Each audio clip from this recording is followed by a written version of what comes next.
Mengenai rumah V ini sebenarnya didirikan oleh anak saya perempuan yang tertua, namanya Uli, dan dia punya anak namanya V.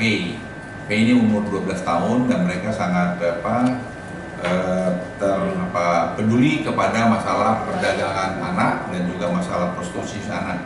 Dan ini sebenarnya bermula dari meledaknya Gunung Merapi di Jogja, di mana mereka waktu itu menolong orang-orang pengungsi yang kehilangan tempat tinggal dan kehilangan sekolah. Nah, dalam proses seperti itu mereka menemukan banyak sekali anak-anak yang susah, yang perlu bantuan. Nah, itu dibantulah oleh oleh Yayasan Del yang saya dirikan dari 14 tahun yang lalu. Nah, dari mulai itu mereka melihat bahwa ternyata ada masalah kalau di banyak tempat anak-anak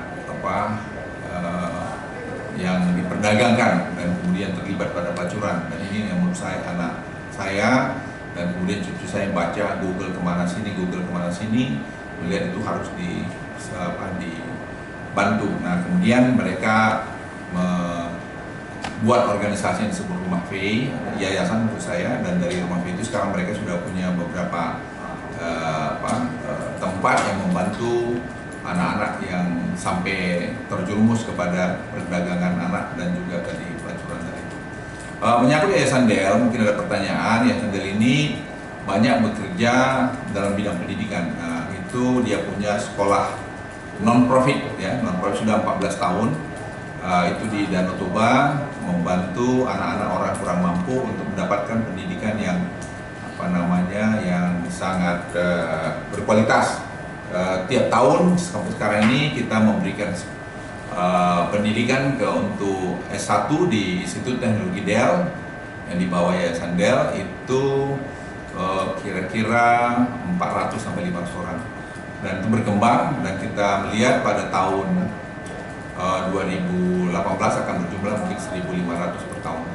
Nah, ini akan memberikan pendidikan khususnya dalam bidang IT dan bidang biotech dan business school. Nah, sekolah ini sekarang merupakan salah satu sekolah terbaik, institut terbaik dalam bidang IT. Nah, dalam yang bersamaan kami membuat juga SMA unggul buat anak-anak di kampung yang yang berkualitas, dan kita seleksi anak-anak kampung itu dari 1.200 sampai 1.300 orang, dan kita ambil kira-kira 120 orang per tahun. Ini sudah tahun ketiga. Nah, itulah kemudian anak-anak yang kurang mampu itu mendapatkan satu pendidikan yang bagus.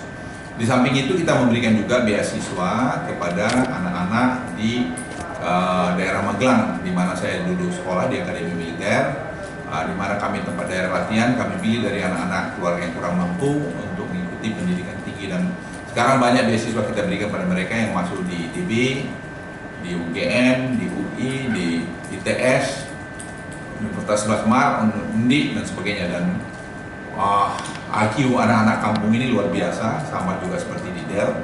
Itu range antara 120, 100 sampai kepada yang tertinggi yang kita punya sekarang 146. Jadi merupakan satu, saya pikir banyak mutiara-mutiara terpendam di kampung-kampung itu yang tidak mendapat kesempatan pendidikan yang bagus. Dengan adanya Yayasan Del ini, ya ada sebagian yang kita bisa bantu. Tentu ini pekerjaan yang besar yang masih memerlukan banyak juga bantuan, dan kami memberikan subsidi yang cukup besar terhadap keluarga-keluarga atau anak-anak yang kurang mampu tadi.